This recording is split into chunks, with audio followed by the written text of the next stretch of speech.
সালাতে বাধা দিতে এসেছিল ভয়ঙ্কর জিন। রাসূলুল্লাহ সাল্লাল্লাহু আলাইহি ওয়াসাল্লাম কী করেছিলেন? বিসমিল্লাহির রহমানির রহিম। আসসালামু আলাইকুম ওয়া রাহমাতুল্লাহ।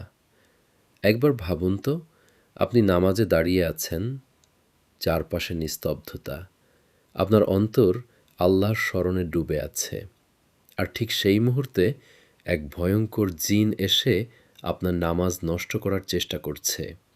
কিন্তু সে জানত না সে কার সামনে এসে দাঁড়িয়েছে। সে জানত না যার ইবাদত সে নষ্ট করতে এসেছে তিনি হলেন আল্লাহর রাসূল মুহাম্মাদুর রাসূলুল্লাহ সাল্লাল্লাহু আলাইহি ওয়াসাল্লাম।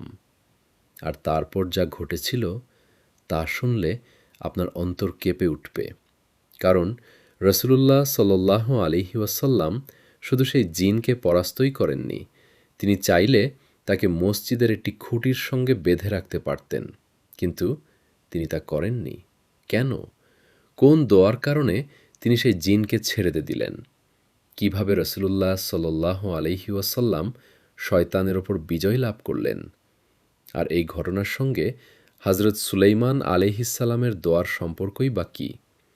আজকের এই গল্পের শেষ পর্যন্ত শুনুন, কারণ শেষের শিক্ষাটি হয়তো আপনার নিজের নামাজ, আপনার নিজের জীবন, এমনকি আপনার নিজের আখিরত বদলে দিতে পারে।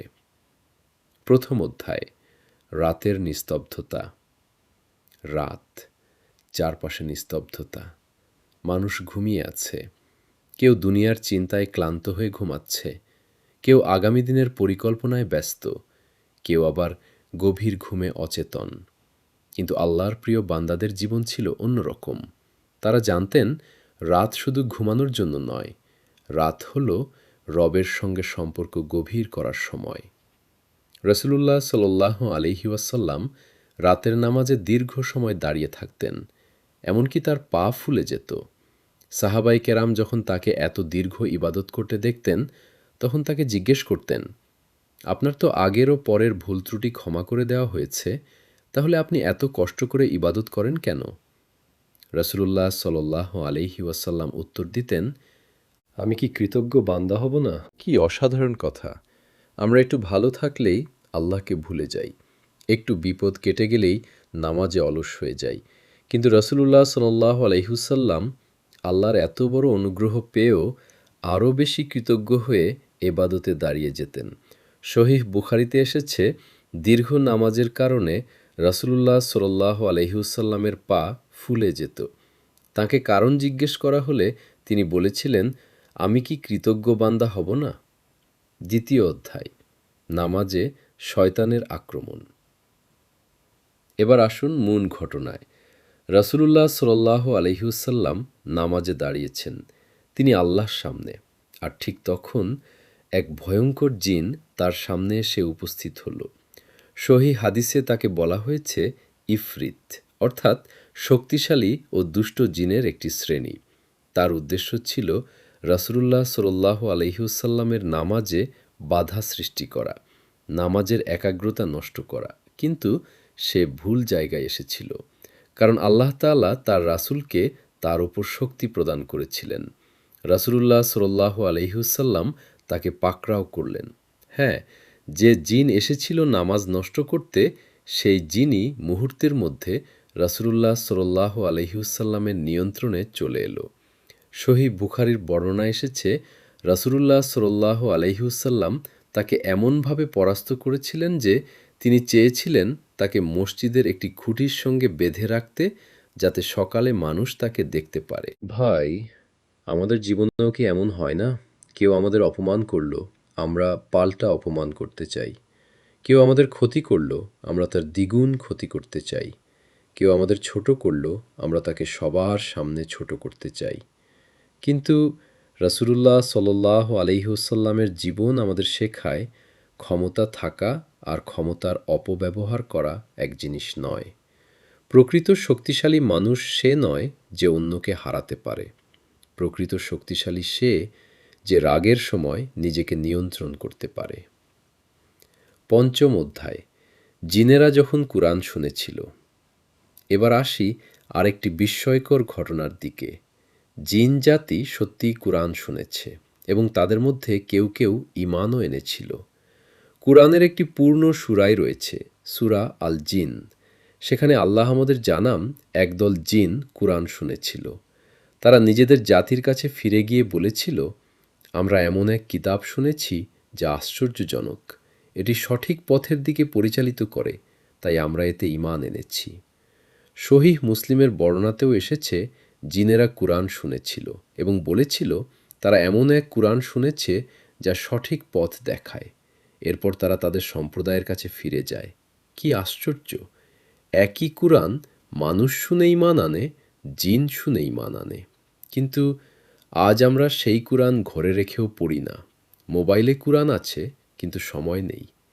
ইউটিউব আছে, ফেসবুক আছে, টিকটক আছে, কিন্তু কুরআনের জন্য সময় নেই। একবার নিজের হৃদয়কে প্রশ্ন করুন, আমি দিনে কত মিনিট মোবাইল দেখি আর কত মিনিট কুরআন পড়ি? আমি কত ঘন্টা মানুষের ভিডিও দেখি আর কতক্ষণ আল্লাহর কালাম শুনি? ষষ্ঠ অধ্যায়, কুরআনের শক্তি। কুরআন কোনো সাধারণ বই নয়, এটি আল্লাহর কালাম। কুরআন মানুষের হৃদয় বদলে দেয়। একজন পাপী মানুষকে তওবাকারী বানাতে পারে, একজন হতাশ মানুষকে আশাবাদী করতে পারে, একজন পথহারা মানুষকে পথ দেখাতে পারে। আর এমনকি জিনদের একটি দলও কুরআন শুনে বলেছিল এটি সঠিক পথের দিকে পরিচালিত করে। তাহলে প্রশ্ন হলো, আমার হৃদয় কেন বদলাচ্ছে না? সম্ভবত আমরা কুরআন শুধু কানে শুনছি, কিন্তু হৃদয় দিয়ে শুনছি না। আমরা আয়াত শুনছি, কিন্তু আয়াতের দাবি নিজের জীবনে বাস্তবায়ন করছি না। সপ্তম অধ্যায়, সবচেয়ে বড় শিক্ষা। ভাই, আজকের পুরো ঘটনাটির সবচেয়ে বড় শিক্ষা কি? শয়তান বা জিনের ভয় নয়। সবচেয়ে বড় শিক্ষা হলো আল্লাহর সঙ্গে সম্পর্ক শক্ত করুন। কারণ যে মানুষ আল্লাহর সঙ্গে সম্পর্ক শক্ত করে, শয়তান তাকে সহজে ভাঙতে পারে না। নামাজকে শক্ত করুন, কুরআনের সঙ্গে সম্পর্ক শক্ত করুন, সকাল সন্ধ্যার জিকির করুন, গুনাহ থেকে বাঁচুন, আর নিজের অন্তরকে আল্লাহর স্মরণে জীবিত রাখুন। কারণ শয়তানের সবচেয়ে বড় লক্ষ্য হলো আপনাকে আল্লাহর স্মরণ থেকে দূরে সরিয়ে দেওয়া। সে প্রথমে আপনাকে নামাজ থেকে দূরে সরাবে, তারপর কুরআন থেকে, তারপর ভালো মানুষের সঙ্গ থেকে, তারপর একসময় আপনি গুনাহকে গুনাহই মনে করবেন না। তাই সাবধান। শেষ অধ্যায়, আজই ফিরে আসুন। প্রিয় ভাই, হয়তো আপনি অনেক দিন নামাজ পড়েন না, হয়তো আপনার জীবনে অনেক গুনাহ হয়ে গেছে, হয়তো আপনি ভাবছেন আমার আর ফিরে আসার সুযোগ নেই। না ভাই, এটা শয়তানের কথা। আল্লাহর রহমতের দরজা বন্ধ হয়নি। আজও আপনি ফিরে আসতে পারেন। আজই উযু করুন, 2 রাকাত নামাজ পড়ুন, আল্লাহর সামনে বসুন আর বলুন, হে আল্লাহ, আমি ভুল করেছি। আমি আপনার কাছ থেকে দূরে চলে গিয়েছিলাম, কিন্তু আজ আমি ফিরে এসেছি। আপনি আমাকে ক্ষমা করুন। মনে রাখবেন, শয়তান চায় আপনি ভাবুন আর একটু পরে তওবা করব, আগামীকাল থেকে নামাজ পড়ব, বয়স হলে ধর্ম পালন করব। কিন্তু মৃত্যু কখন আসবে আমরা কেউ জানি না। তাই তওবা করার সবচেয়ে ভালো সময় আজ। নামাজ শুরু করার সবচেয়ে ভালো সময় এখন। কুরআন পড়ার সবচেয়ে ভালো সময় এই মুহূর্তে। রাসূলুল্লাহ সাল্লাল্লাহু আলাইহি ওয়াসাল্লামের জীবনের এই ঘটনাটি আমাদের একটি কথা শিখিয়ে যায়। শয়তান যত শক্তিশালী হোক, আল্লাহর সাহায্য তার চেয়েও শক্তিশালী। অন্ধকার যত গভীর হোক, আল্লাহর নূর তার চেয়েও শক্তিশালী। আপনি যত দূরেই চলে যান, আল্লাহর দিকে ফিরে আসার পথ এখনও খোলা। তাই হাল ছেড়ে দেবেন না, নামাজ ছেড়ে দেবেন না, কুরআন ছেড়ে দেবেন না, আল্লাহর রহমত থেকে নিরাশ হবেন না। যদি আজকের এই কথাগুলো আপনার হৃদয়কে স্পর্শ করে থাকে, তাহলে শুধু একটি লাইক দিয়ে চলে যাবেন না। আপনার পরিবারের একজনকে এই ভিডিওটি পাঠিয়ে দিন। আপনার সেই বন্ধুকে পাঠান যে নামাজ থেকে দূরে চলে গেছে। হয়তো আপনার পাঠানো একটি ভিডিও তার জীবনের মোড় ঘুরিয়ে দেবে। আর যদি এমন আরও নির্ভরযোগ্য ইসলামিক গল্প, হৃদয় ছুঁয়ে যাওয়া নসিহত এবং কোরআন হাদিস ভিত্তিক মোটিভেশনাল পডকাস্ট শুনতে চান, তাহলে চ্যানেলটি সাবস্ক্রাইব করে পাশে থাকুন। আল্লাহ আমাদের সবাইকে নামাজ কায়েম করার তৌফিক দিন, কোরআনের সঙ্গে সম্পর্ক তৈরি করার তৌফিক দিন। শয়তানের ধোঁকা থেকে হেফাজত করুন এবং রাসূলুল্লাহ সাল্লাল্লাহু আলাইহি ওয়াসাল্লামের সুন্নাহ অনুযায়ী জীবন গড়ার তৌফিক দিন। আমিন। ওয়াসসালামু আলাইকুম ওয়া রাহমাতুল্লাহ।